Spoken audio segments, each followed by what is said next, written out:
कोल्हापूर जिल्ह्यातील रोजगार हमी योजनेच्या कामांचे 3-13 वाजल्याचं दिसून येत आहे। याच पार्श्वभूमीवर करवीर तालुक्यातील दऱ्याचे वडगाव ग्रामस्थांनी आक्रमक भूमिका घेतली।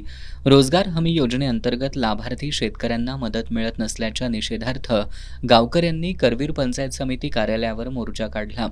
गेल्या 1.5 वर्षांपासून रोजगार हमी योजनेअंतर्गत कामांना मंजुरी मिळत नसल्याचा आरोप ग्रामस्थांनी केलाय।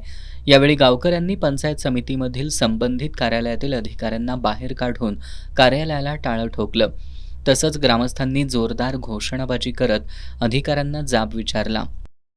देशभरात ही योजना राबवली गेली, मात्र महाराष्ट्राचे या योजनेचे महाराष्ट्र जनक असताना महाराष्ट्रातील रोगराजा शाहू राजा यांची राजधानी यांची कोल्हापूर जिल्हा, या कोल्हापूर जिल्ह्यातच या योजनेचा बोजवारा उडाला आहे। गेले 2-3 वर्षापासून या योजनेच्या बाबतीत शेतकऱ्याचे ज्या विहिरी, सिंचन विहिरी असतील, घरकुल असेल, शेतपानंद रस्ते असतील किंवा गोटे जनावरांचे गोटे असतील, फळबाग, साधी फळबाग लागवड, शासन तिकडे म्हणत आहे की वृक्ष लागवड करा, फळबाग लागवड करा, पण या रोजगार हमी योजनेअंतर्गत आम्ही तहसीलदार ऑफिसपासून कलेक्टर ऑफिसपर्यंत फेऱ्या मारल्या, पण गेल्या वर्षीपासून 12 ते 15 महिन्यात अजूनही या योजनेची मंजुरी मिळाली, पण त्या योजनेचे मास्टर निघत नाही।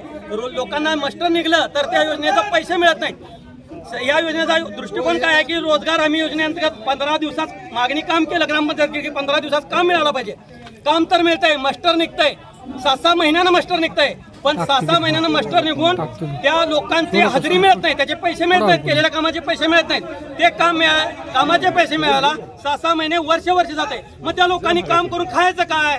आज हा प्रश्न आहे। म्हणून आम्ही या पंचायत समितीला आज सर्व शेतकरी बंधूंना घेऊन या ठिकाणी आलो। शेतकऱ्यांसाठी शासनामार्फत महात्मा गांधी रोजगार हमी योजना राबवण्यात येते।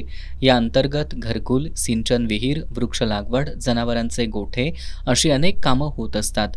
पण गेल्या 1.5 वर्षांपासून दऱ्याचं वडगावमधील शेतकऱ्यांनी कामांची मागणी करून देखील कामांना मंजुरी मिळालेली नाही। मंजूर कामांचं मास्टर निघत नाही, हजेरी मिळत नाही अशी परिस्थिती आहे। त्यामुळे ग्रामस्थांनी आक्रमक भूमिका घेतली।